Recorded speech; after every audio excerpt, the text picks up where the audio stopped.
हिते ॿी अहम ख़बर शामिल कंदासीं। इस्लामाबाद में वफ़ाक़ी वज़ीर एहसन इक़बाल मीडिया से ॻाल्हियूं कंदे चयो आहे 2013 में तवानाई मनसूबे ते वधीक कमु करणो आहे। चीन के तावन से 5000 मेगावाट का वधीक मनसूबा लगाया आहिनि। वफ़ाक़ी वज़ीर जो इहो चवणु हो चीन की मदद से पाकिस्तान में तमाम घणा मनसूबा लगाया आहिनि। इमरान खान लॉन्ग मार्च के ज़रिए नाकारी पैगाम ॾियणु चाहे तो। एहसन इक़बाल जो इहो चवणु हो आम चूंडूं अक्टूबर 2023 में थींदियूं।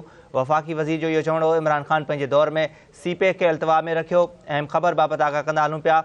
वफ़ाक़ी वज़ीर एहसन इक़बाल चयो 2013 में तवानाई मनसूबे ते वधीक कमु करणो हो। बिल्कुल नाज़रीन, वफ़ाक़ी वज़ीर एहसन इक़बाल जो वधीक चवण त चीन के तावन से 5000 मेगावाट का वधीक मनसूबा लगाया। एहसन इक़बाल चयो त चीन की मदद से पाकिस्तान में तमाम घणा मनसूबा लगाया। एहसन इक़बाल इहो चयो त इमरान खान लॉन्ग मार्च ज़रिए नाकारी पैगाम ॾियणु चाहे तो। आम चूंडूं अक्टूबर 2023 में थींदियूं।